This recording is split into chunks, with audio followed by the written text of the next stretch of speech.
Assalamualaikum warahmatullahi wabarakatuh. Hai rekan-rekan, bagaimana kabar? Baik-baik semua ya, saya harap semuanya sehat walafiat.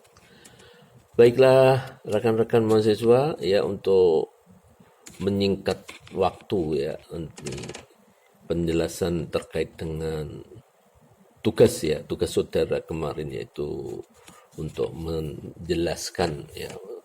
Artinya saya memberi kesempatan saudara dulu ya untuk mencari ya, untuk mengetahui sendiri gitu ya tentang teori. Yang pertama itu teori Marxis ya, yang digagas oleh Karl Marx ya. Itu kemarin ada 4 basic teori, yaitu dialectical materialism, kemudian historical materialism, dan class struggle, dan alienation yang keempat gitu ya. Oke, saya akan menjelaskan secara singkat ya terkait dengan basic teorinya Karl Marx ya. Yang pertama dialectical materialism. Jadi oleh Marx dijelaskan bahwa kehidupan manusia itu terjadi karena 3 fase ya.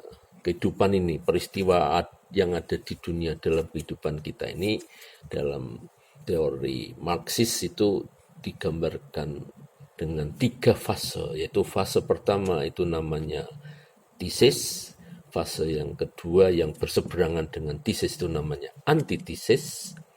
Nanti pertempuran antara tesis dan antitesis akan menghasilkan sintesis. Sintesis yang muncul tadi akan menjadi tesis baru, nanti tesis baru juga akan berhadapan dengan antitesis yang lainnya, memunculkan sintesis lagi. Begitu terus kehidupan manusia itu. Nah, kalau kita ingin menggambarkan perubahan yang ada di dunia ini ya, itu bisa dengan menggunakan basic teorinya Marxis, yaitu dialectical materialism. Jadi kondisi pertama, misalnya dulu Ukraina dan Rusia damai aja ya kan, tidak perang ya kan, itu namanya kondisi pertama, yaitu tesis. Tapi muncul dari Rusia ya kekhawatiran ya terkait dengan geopolitik di sana ya, akhirnya Rusia dengan alasan tertentu menyerang ke Ukraina. Lah serangan Rusia ke Ukraina itu namanya antitesis. Jadi situasi yang aman di Ukraina menjadi chaos karena terjadi pertempuran yang dilakukan oleh Rusia. Lah ini antara tesis, antitesis ya, situasi aman dulu dengan situasi yang perang semacam ini nanti terus berkecamuk terus. Nah, kita tunggu nanti selesainya ini. Apa yang akan terjadi, semakin damai kah atau malah semakin chaos ya, kita tidak tahu. Jadi nanti kalau muncul situasi yang berbeda lagi, itu artinya apa? Pertempuran antara Rusia dengan Ukraina itu nanti akan memunculkan sintesis, situasi baru lagi juga nanti menjadi tesis baru lagi ya, semacam itu ya.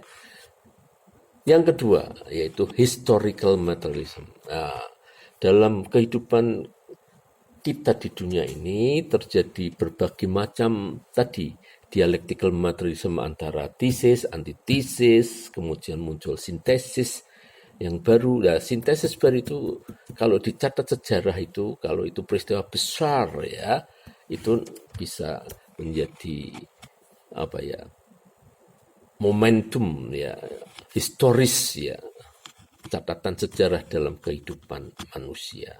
Nah, ini namanya historical materialism gitu ya. Oke, yang ketiga yaitu class struggle. Namanya kelas itu bukan sekolah ya, tapi di sini adalah kelompok golongan.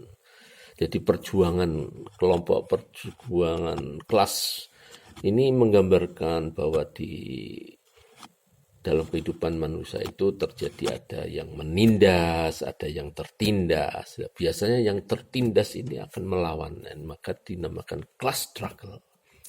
golongan yang tertindas akan melawan golongan yang menindas. Begitu terus dalam kehidupan kita ini, ya. Terus yang berikutnya adalah alienation. Alienation itu keterasingan.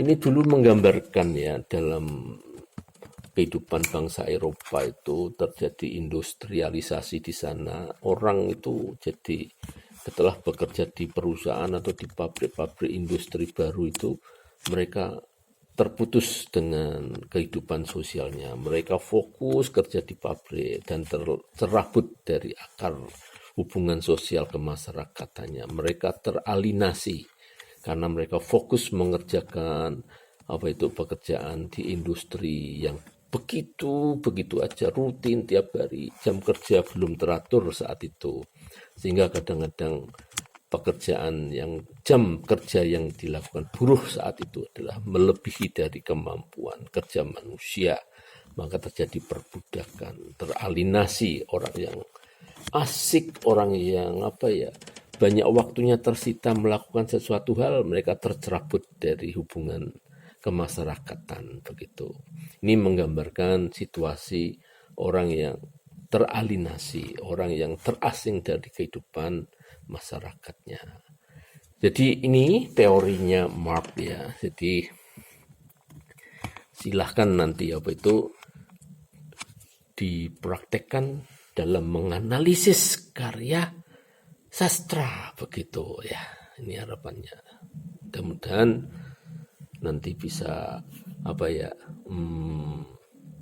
tercapai maksud yang ingin